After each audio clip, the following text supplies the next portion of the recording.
Welcome back, my friends, to the show that never ends. You're listening to or watching or otherwise engaging with the Word in Your Ear podcast, which has been singing in the wires since 2006.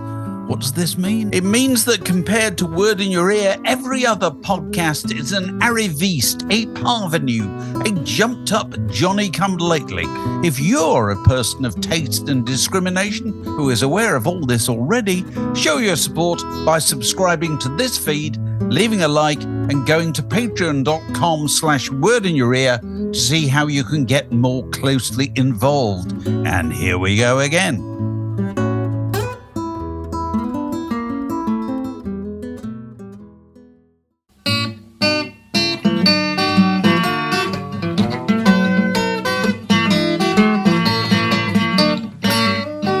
You're listening to a podcast from The Word. Dave, I have a stack waddy for you. Good. It's a kind of stack waddy. It's sent in by a great friend of the podcast, Gavin Hogg, and it's actually a post from something written by a guy called Eamon Doyle. And it's not really. I'll throw in one real one, but it's just a really good list, actually. He says, my recent hobby, my newest hobby, is finding lines from The Simpsons that could pass as Morrissey song titles. So I'll just read you some out, and I'll throw in a real one. Right. All right. Quiet, you awful man. This is just him watching The Simpsons and just writing the odd line down. Quiet, you awful man. Good, isn't it? Kill Wealthy Dowager. Queen of the Harpies. Hurry, Nanny, things are grim. Cruel lips, spiteful tongue, and evil brain. Like a certain uncle did one grey December morn. Oh, darling, go on. Good, they're great. Darling, I hug a pillow. I'll give you a few more. Father McGrath, I thought you were dead. This is even more painful than it looks.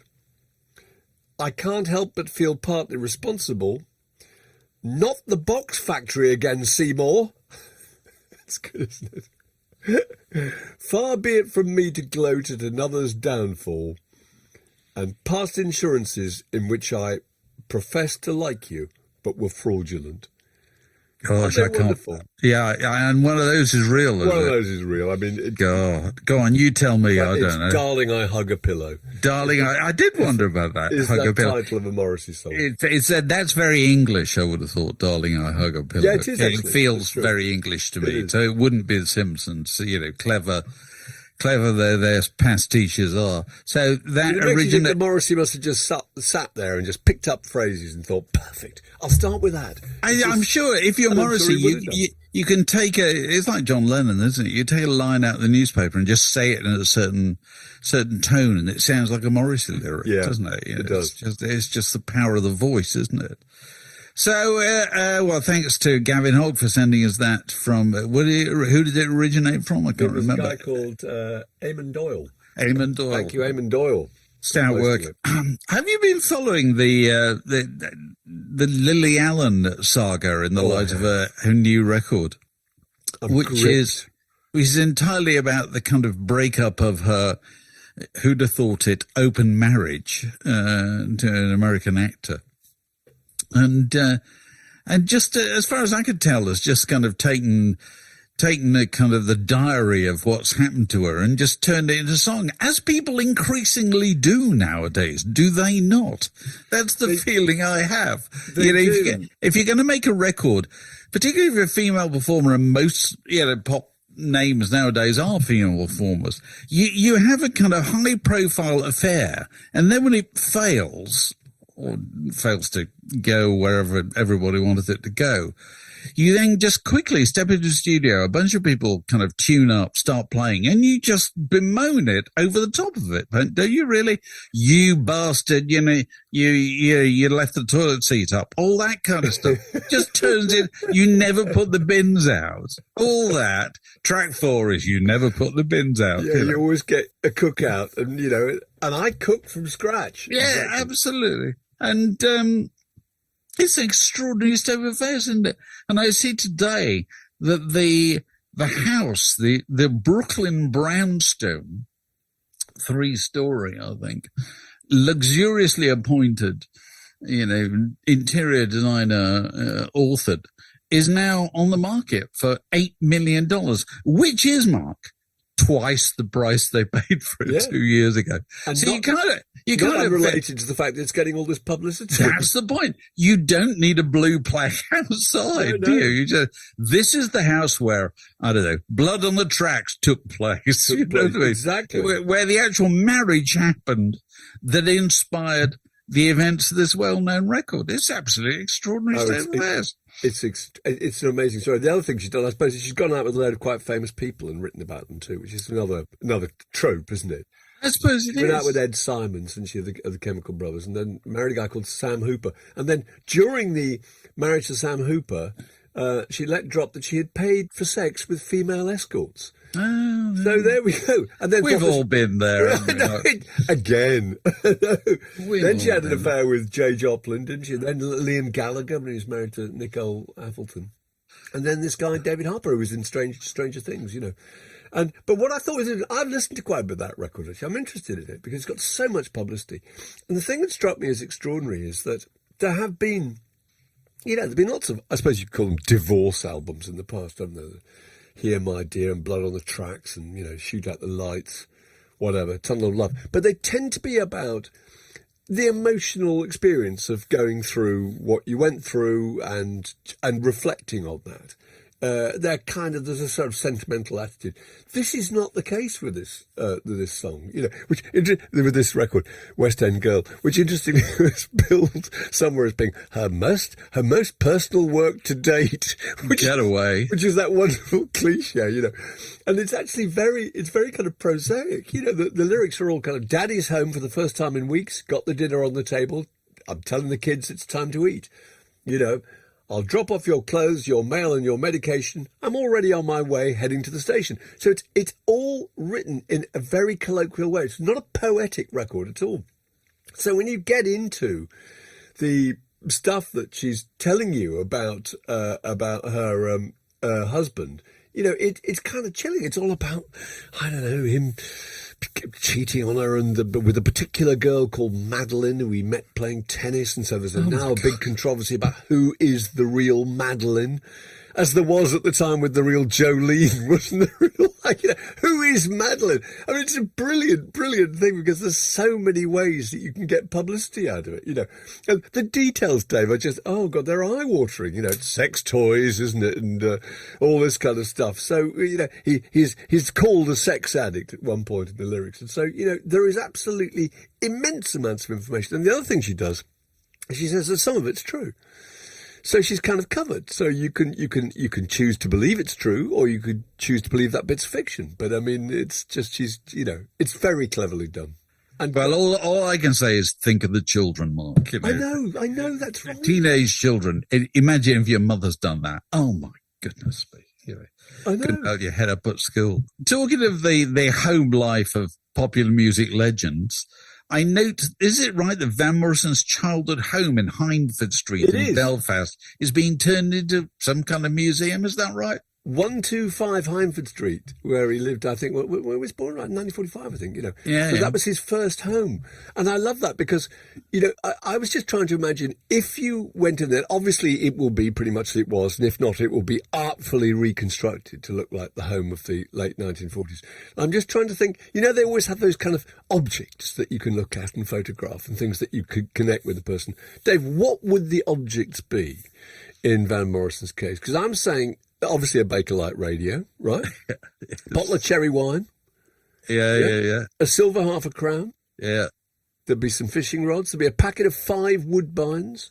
I think you could buy them in 5s. Doesn't he talk in one of the songs about 5 Woodbines? Lemonade, Paris buns, potted herrings. Potted herrings, lots of snack foods, which his songs are very much full of.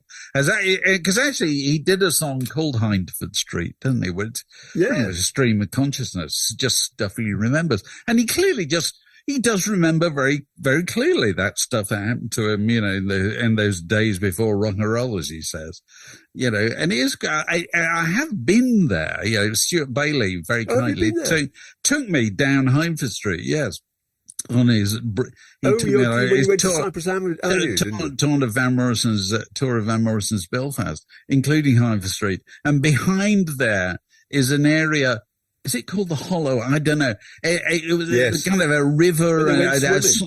Well, It was one of those things as you go in there as an adult, you think this is tiny. And clearly, if you were a child at the time, that was your whole world. You know, so much of his imaginative songwriting is rooted in experience of that place, which I think is now being kind of restored by Belfast Council with a view to the tourism possibilities. Could well be the case. I tell you what strikes me about these streets, Hindford Street, and you look where kind of Paul McCartney grew up and Ringo Starr and so forth. You know, that they're very standard, almost cobbled streets, they're modest, workers' accommodation for after the Second World War. Van Morrison's case, it's all down near the Harland and Wolff shipyards where his father worked, I think.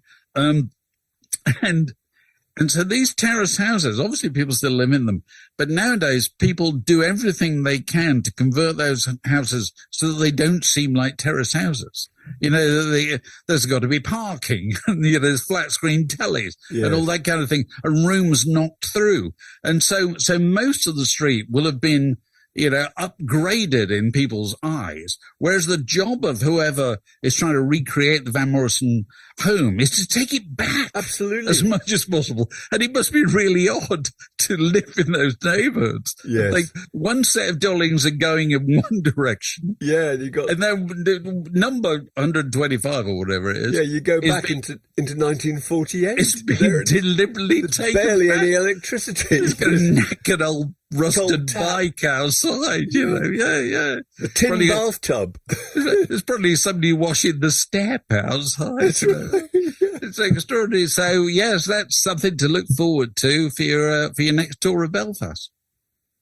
You're tuned to Word in Your Ear, the longest continuous conversation in rock and roll. And so for the next item, which I've called additional percussion, which is a personal fascination of mine, we're joined by old friend of the pod, Richard Pite. Hello, Richard. Good morning. Good morning.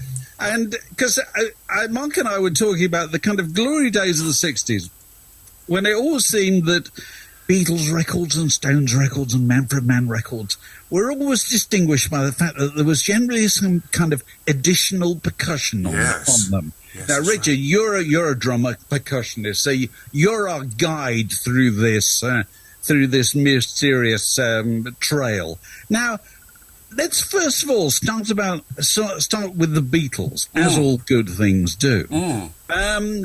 So many early Beatles records had hand claps on them, didn't they? Yeah. Yes. I'm thinking about what are we talking about? Please, Mr. Postman, I want to hold your hand, all that kind of thing. Yeah, and I think that was because they were so heavily influenced by the girl groups of the late 50s, early 60s, weren't they? Yes. And you can hear the hand claps very much in that. And of course, the hand claps, I think I'm right in saying that comes into pop music through gospel.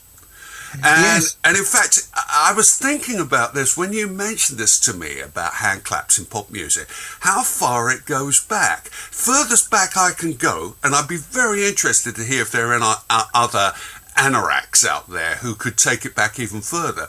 You go back to about 1941-42. I don't remember, there was a number by Jimmy Lunsford's orchestra called Yes Indeed. Very much a gospel-based big band jazz thing.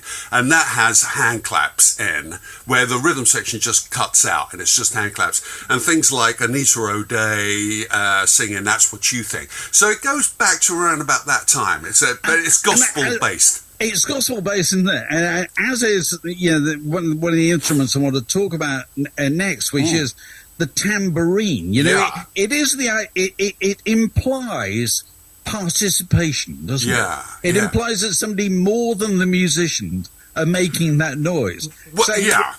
So the tambourine drives so many Motown records. It certainly does. Now, here's the interesting thing, though. The tambourine is one of those instruments that, of course, when the percussion came out at school, you got the tambourine. And it was pretty much something you could learn in around about 2 minutes.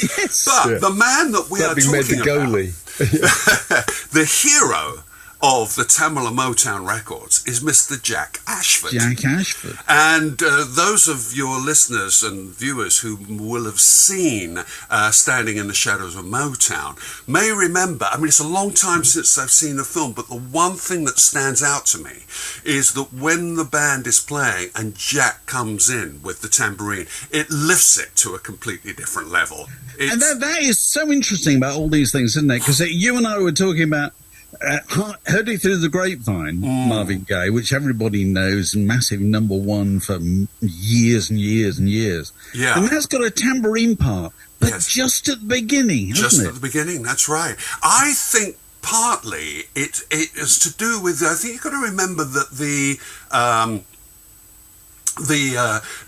kind of technology was quite primitive at the time, and as the track filled up with more and more stuff, sometimes that channel was needed for something else, or it just simply would have got lost in the mix or whatever. Yes. But it's incredibly effective, and it's something that everybody remembers.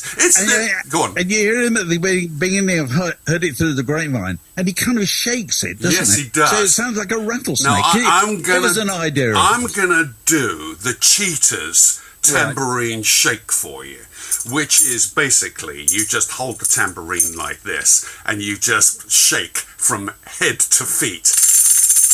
There you go. That's a fantastic You get sound. that, but our chum Jack on Tamala Motown Records would not do anything as pathetic as that. What he had was a technique which unfortunately I can't demonstrate because I don't have a skin on my tambourine. But he used the classical percussionist technique of dampening the finger and taking the finger and putting it on the vellum head and just going round, and it's the most beautiful sound. It's fantastic. Subtle sound. So much Amazing better. how many different sounds you can get from one instrument like that. Oh, he was ridiculous. I tell you, if you don't know this very, very quickly, Jack Ashford, he's a very, very interesting guy. And there is a wonderful 45-minute interview on YouTube with him, which is really, well, you're pointing at something, Mark. What do you...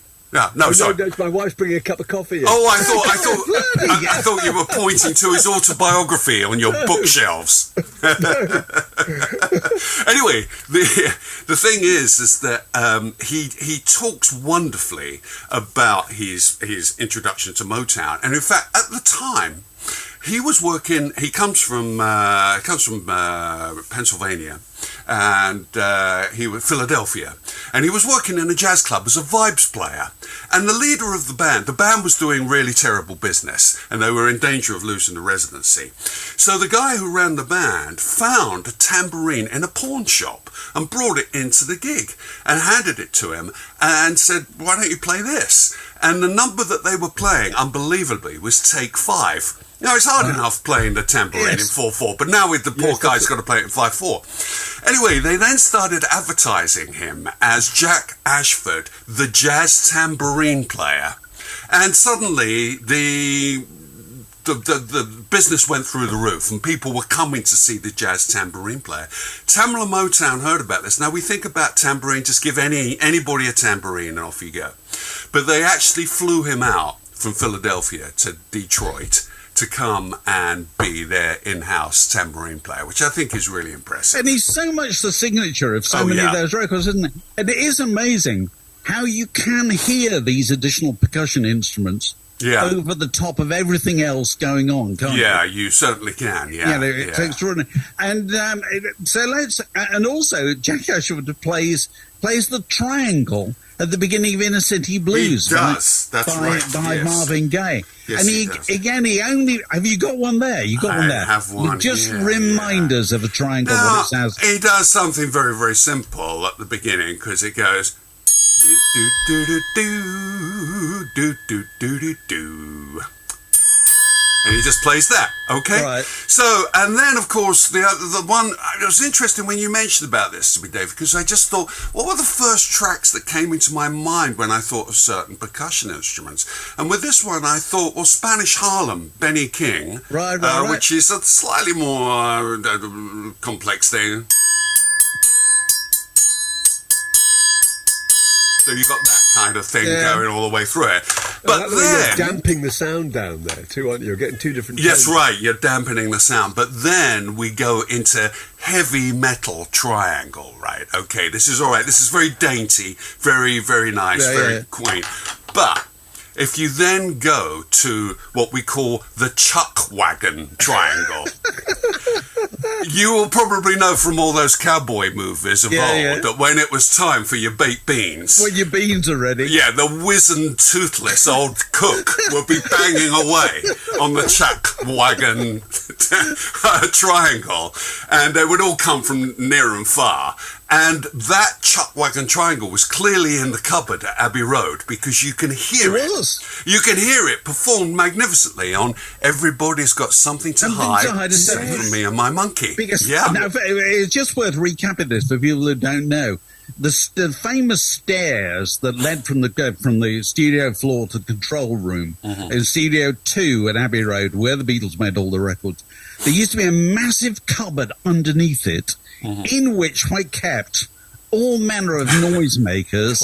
You know, you could have thunder sheets, anything, naval whistles, all that. They all turn up in Yellow Submarine, and they're all in it. And everybody played all those things all the way through the 60s because nowadays, if you want to make any noise, you can press a button and a noise will appear, won't it? Yes. That was not the case back in the 60s. I must just go back to castanets. Oh, yes. Castanets were a big thing on Spectre records, weren't they? Yeah. Arranged by Jack Nietzsche, who was really keen on the castanets. You can hear that all through Be My Baby and all those, Ronettes hits. Yes. And there's something romantic and exotic about the sound of a castanet.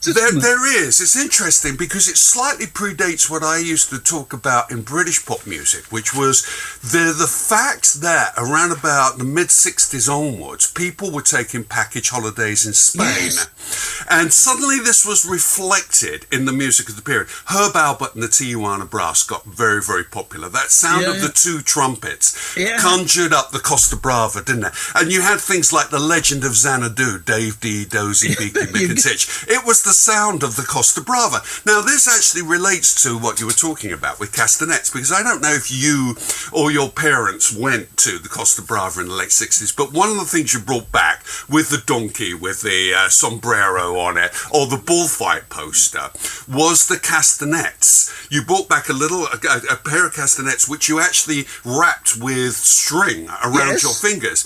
But they were really difficult to play. Before you showed your holiday slides, you would give a little flourish on the castanets and say, "We're going back to La España." That's right. But they're actually very, very difficult. And of course, if you went to see it when you were on your holiday, the flamenco show, there was some real virtuoso clacking going along from the female dancer. But then again, I've got the idiot-proof castanets here, you see? Here we are. They're actually laid out so that any fool can play without that skill that you need for the proper castanets. So remind us of the sound. The sound that we get, you mentioned Be My Baby, is do do do do do do do do do do do. There we go. All right, so there's your... been done as a quiz. There's your actual castanets. Somewhere buried in the mix, you've also got these. In Be My Baby.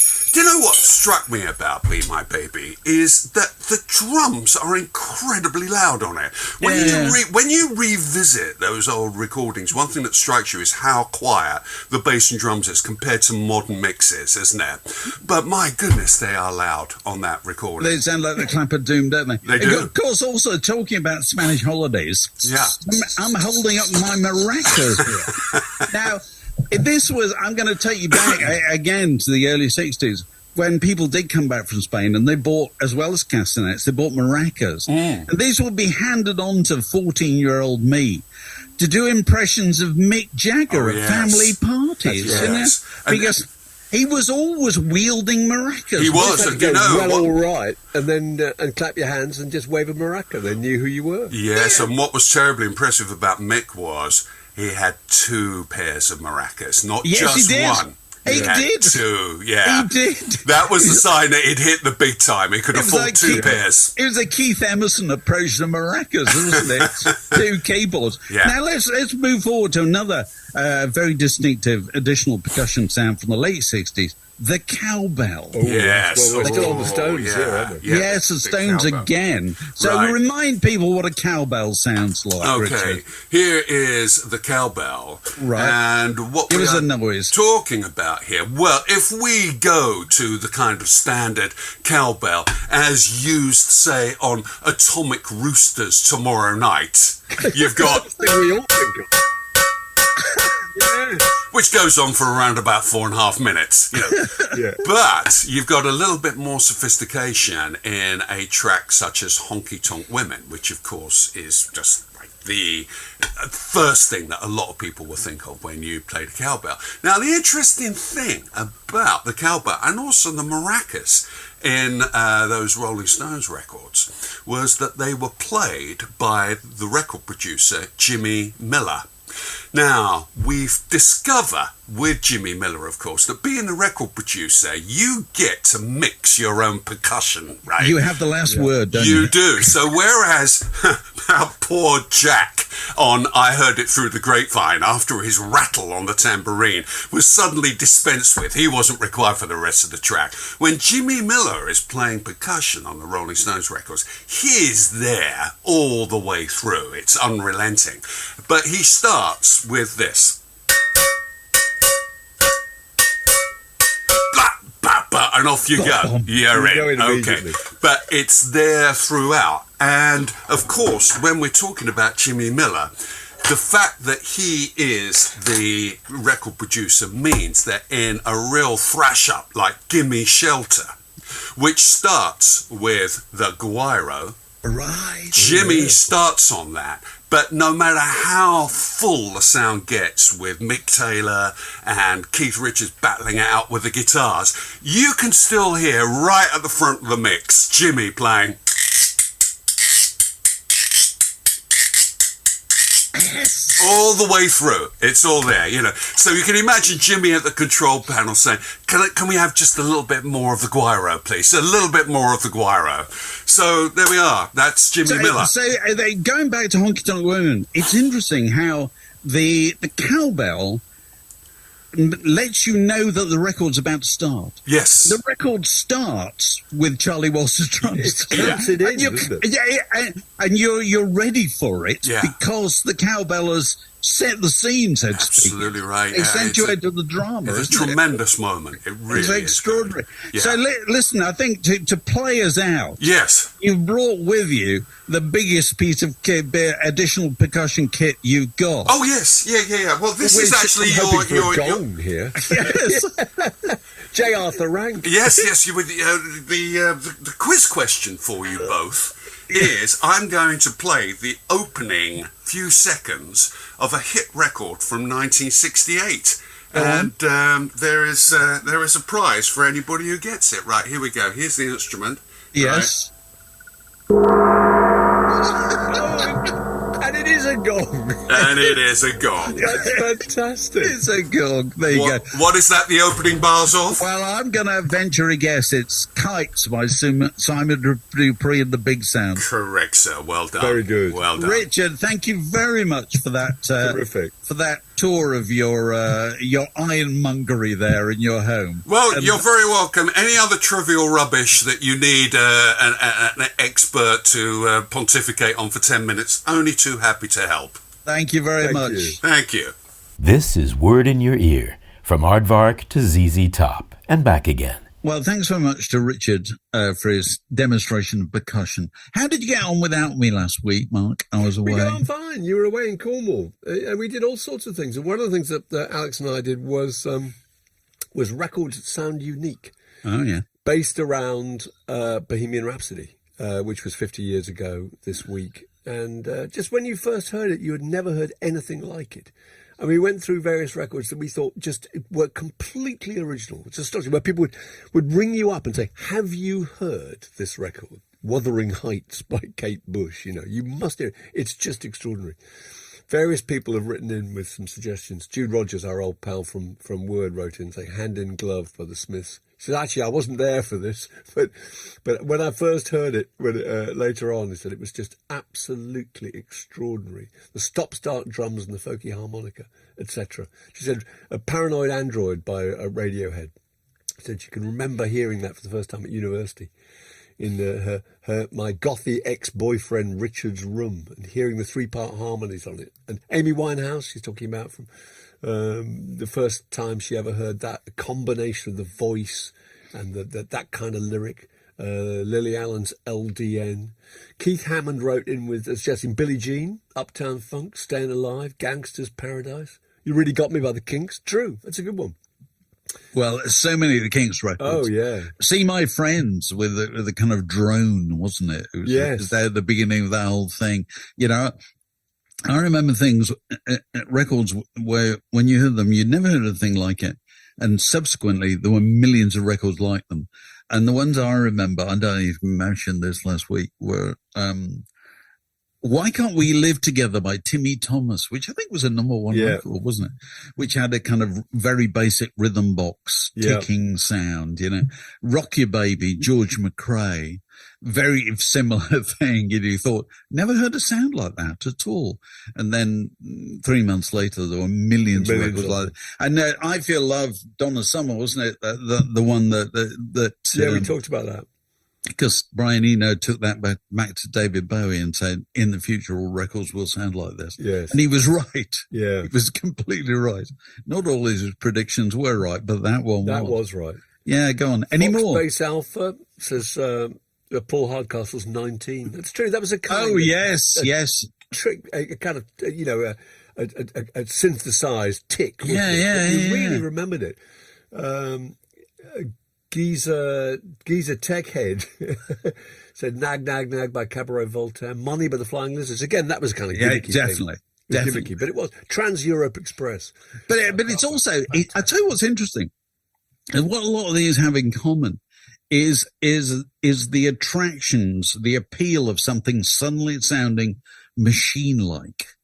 You know, that's very often, Satisfaction, Rolling Stones, so 1965. Andy Warhol said about it, I loved it because it sounded like a machine. He just played it again and again. There's something just makes you want to return to those things because they suddenly introduce a mechanical element in something. Thrilling. Really it did. Thrilling. Well, I felt that with Kraftwerk. We've talked before about Kraftwerk, you know, that when Autobahn appeared in the UK, people smiled at it because they thought it was a joke record. Well, they thought it was a kind of novelty, didn't they? And I remember being amazed to hear they've made a whole album like Yeah. Good How can you spin that joke out for so long? Wouldn't it get a bit thin? Spin that career out for 50 years. So when are they going to get a proper band? When are the bass and drums coming in? When's it going to suddenly Not real music. No, absolutely. It's true. Yeah. There's a couple more of the Tragic Youth. Actually, lots of people said them, but the Tragic Youth said Golden Brown by the Stranglers, which is true, actually. It has a particular sound. I'm Not in Love by 10cc. Oh, definitely. Yeah. Anarchy in the UK by the Pistols. That's true, yeah. And again, Money from the Flying Lizards. We've had that, actually. But there are just any more, send them in. But there are so many where you just think that is completely extraordinary and unprecedented. It's good. So have you seen about the Steve Coogan court case? You must have seen Yes, I've been following that. That they've had to, make reparations of one kind or another to a university professor who felt he was slighted in his depiction in a film that Steve Coogan made about the discovery of Richard III or whatever underneath the car park in Leicester. That's right. Leicester. He'd be trying to find his way out all those years. And quite a bill waiting for him when he got there. How many years have you been? I 40. Oh, right. I couldn't help thinking about this. That this really will make people who are fashioning entertainment based on real life cases, historical or news cases. It would really give them pause in the future. And in the age of streaming television, there's loads and loads of this stuff, isn't there, nowadays? You always get a genuine news incident 2 years later. there's a feature film. Oh, yeah. Based on it, because people half know the stories. You don't we should explain, because the guy who took the case was a guy called Richard Taylor, wasn't he? Who was the deputy registrar from the University of Leicester. And he said he was portrayed as being smug and unduly dismissive and patronising. It's quite interesting because in the story, obviously, the girl, Philippa Langley, I think it was, is pushing to try and get this excavation going because she believes this is where Richard III was buried, and is very much supported by her husband, who's played by Steve Coogan in the film. And various people stand in her way, according to the film, and are obstructive and difficult. And one of them is this guy, Richard Taylor, and he said, this is simply not true. This is not representative of what's happened to me, what I did, and it's had a real impact on my life, and everyone now thinks I was like this. And you can feel some kind of sympathy. Absolutely. You know, there was a big thing about, I mean, it wasn't a big thing, but there was a film called Ammonite with Kate Winslet, and it was about a woman called Mary Anning, who is an archaeologist. Do you remember that? Yeah. And she discovered all these ammonites down in the Dorset beaches. You know, it was a major event. But she, in the film, it very much plays on her same-sex love affair. So, you know, all members of her family were just kind of saying, this is a monstrous misrepresentation of what our ancestor did. I mean, that doesn't matter because she's not alive, you know, but it does matter. But here's my question to you. Here's my question to you. Where does that leave the film and TV business if they can no longer do monstrous misrepresentations of real life people? Because that's what they do. Because if you make a film about a thing like this, you know, if you make the film about the ITV film about the post office scandal, you have to turn one person into a figure of shining virtue, and you have to turn the people who opposed them into absolute horned devils. Yes. That's how it works. It's got to be black and white. It's goodies and baddies. It's got to be completely. And it's quite interesting because I caught an interview with Mick McCarthy, football manager. And the other day was formerly the Republic of Ireland football manager. During that very unfortunate time in the World Cup, in Korea, was it? Where he fell out with Roy Keane, you know, which is now there is a film called Saipan, which is about Mick McCarthy and Roy Keane and the face-off between them. And Steve Coogan plays Mick McCarthy. And Mick McCarthy had to talk on the phone with him to make sure he wasn't misrepresented. And you can't help thinking it's sort of impossible here because also this brings me back to my point about why I've stopped going to see biopictures of rock stars, and you can't do real people in this way anymore. You've got in this film, Saipan, you've got Steve Coogan playing Mick McCarthy, and you've got an actor playing Roy Keane. Now imagine that, Mark. Yeah. Roy Keane, we're all familiar with absolutely every muscle on the face of Roy Keane, aren't we? Yeah. There is not a conversational tick of Roy Keane that we don't know. You can't do that. You can't ask an actor to be that person. It simply can't be done because our level of familiarity with Roy Keane, even more now that he's no longer a player, is so great that no actor can ever do justice to it. Don't you think?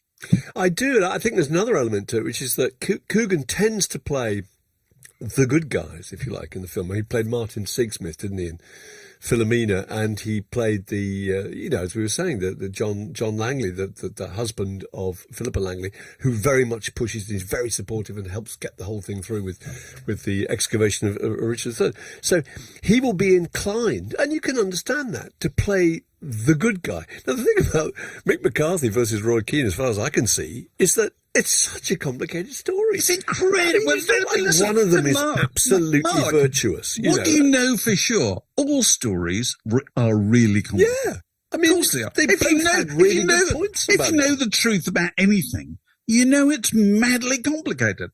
films don't want things to be No, complicated. it's got to be black and white. This guy's in the wrong. This guy's right. I want you to side with this person, and I'm going to do everything in my power. I'm going to bring in certain music, every trick I can play to make you sympathise with them and think the other person's wrong. But the Mick McCarthy versus Roy Keane, really, really complicated story, and both of them have made mistakes, and both of them didn't. But you could sympathise with both, basically. It'll be interesting to see how it turns out. So, more trenchant film criticism coming along soon. This is Word in Your Ear, down the rock and roll rabbit hole since 2007. Any other business? What have we been listening to this week, Mark? Do you want to go first? Well, just because a pal of mine reminded me that Gillian Welch and Dave Rollins were playing in London this week, I've been gone back to listening to Time the Revelator. What a record that is, Dave. Right. Do you remember that? Oh, my goodness, it's an amazing record. Time the Revelator, extraordinary songs like Dear Someone. Oh, yes, good song.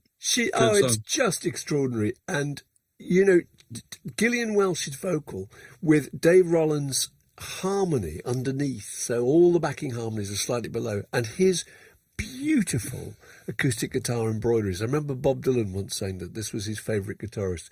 Why, and if he did say that, I don't know. I choose to believe it's true.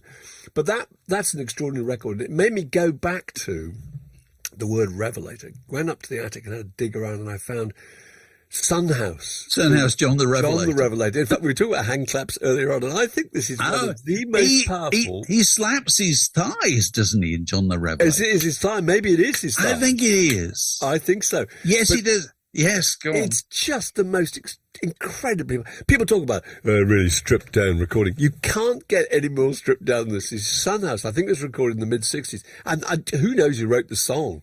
I mean, Blind Willie Johnson, I think, did a version of it in whatever it was, 1930, whatever. But I don't listen. I think in the world of the blues and American vernacular music, there is no such thing as who wrote the song. No, there isn't. It just doesn't exist. And also because the lyric is directly out of the Bible. The lyric is one of the greatest. Tell me, who's that riding? John the Revelator wrote the Book of the Seven Seals.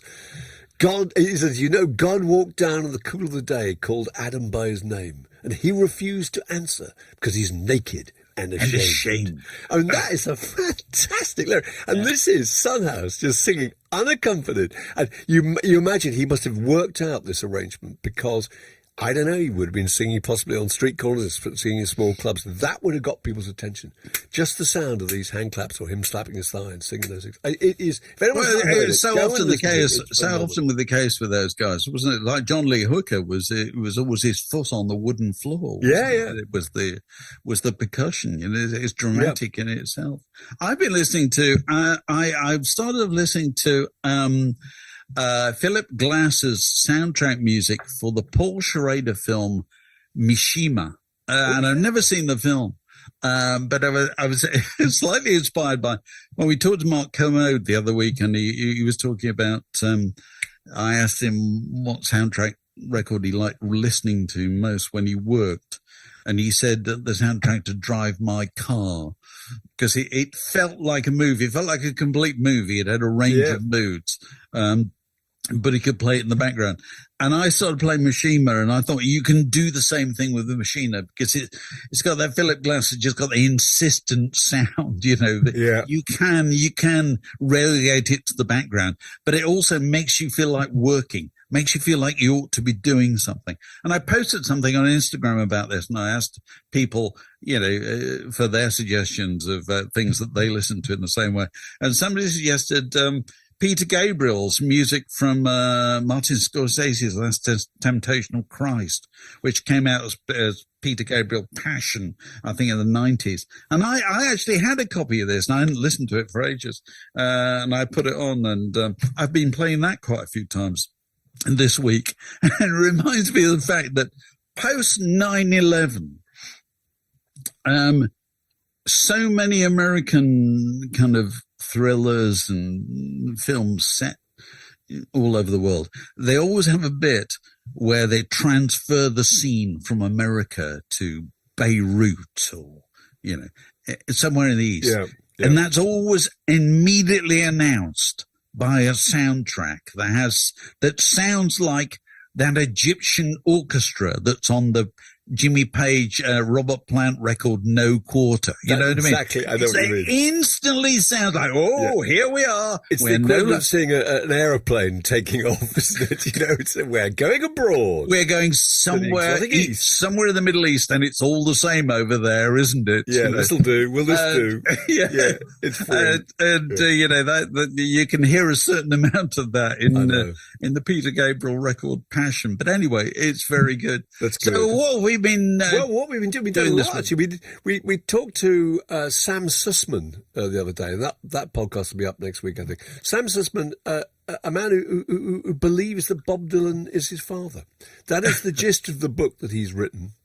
And it was kind of, I thought it was a really fascinating conversation. His mum had a big love affair with Bob Dylan. He has grown up believing Bob Dylan before, and certainly makes a point of trying to invite that connection, Dave, by looking precisely like Bob Dylan on the cover of Bangladesh, actually, isn't it? With those curls, really, but it's like a blonde on blonde, you know. Which made me think of, all those various people, Ronan Farrow, there was the rumour, wasn't there, that he was Frank Sinatra's son. Michael Lindsay Hogg, was he possibly, I don't know, could he have been, Orson Welles' son, Paula Yates discovered at the end of her life that her biological father was Huey Green. I think it's really interesting. Liv Tyler. Liv Tyler discovered, I think she was a teenager, didn't she? Didn't she go to an Aerosmith concert, or she saw a picture of Steve Tyler and said, hang on a minute, I thought Todd Rundgren was my dad, And then Mum had to say, actually, no, I've got something to tell you. But I think that's an interesting thing. And we did, who else have we done? We've done Paul Young, who was really interesting. Tom Bailey of the Thompson Twins in New Zealand. Tom Bailey, yeah. Interesting. And Mike Joyce of the drummer of the Smiths, who's written a very upbeat, very entertaining book about his time in the Smiths and how little he got to know about the Smiths singer. And that's riveting. So all that is out there. All out there, and if you want to help keep this show on the road, you can, of course, look into being a Patreon supporter by going to patreon.com/word in your ear. Come on down. This podcast was brought to you by The Word.